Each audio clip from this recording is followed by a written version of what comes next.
KPU resmi mengubah format debat Capres-Cawapres dalam Pilpres 2024. Debat Capres-Cawapres akan dilakukan bersamaan alias dihadiri pasangan dalam satu panggung. KPU menghapuskan formasi sesi debat yang hanya dihadiri oleh Capres dan Cawapres sendiri. Dalam teknisnya, KPU mengadakan 5 kali debat dengan 3 kali debat Capres dan 2 kali untuk Cawapres. Namun, setiap debat tersebut masing-masing pasangan wajib mendampingi. Format tersebut berbeda dengan debat Pilpres yang dilakukan pada 2019 lalu, di mana pada Pilpres 2019, KPU mengadakan debat dengan format 1 kali debat khusus Cawapres, 2 kali debat khusus Capres, dan 2 kali debat yang dihadiri Capres-Cawapres secara bersamaan. KPU mengklaim perubahan itu bertujuan agar publik dapat melihat kerjasama masing-masing pasangan. Berikut adalah respon dari masing-masing pasangan calon presiden dan calon wakil presiden 2024.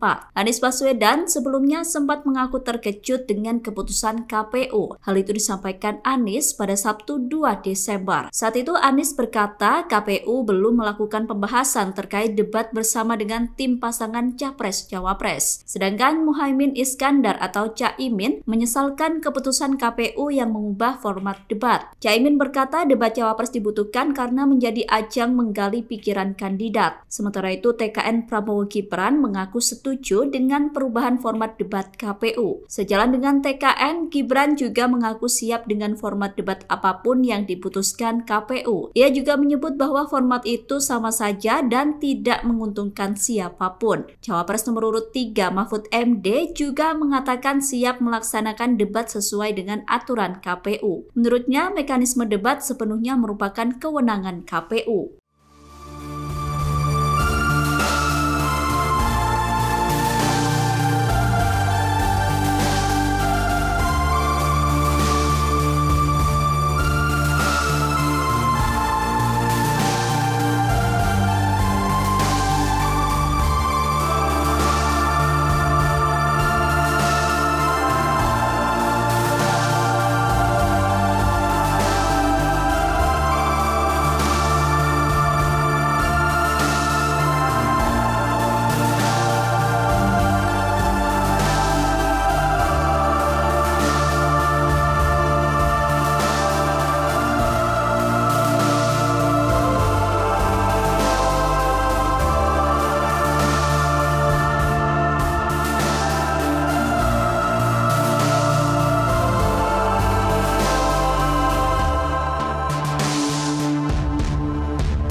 Download Tribun X sekarang, menghadirkan lokal menjadi Indonesia.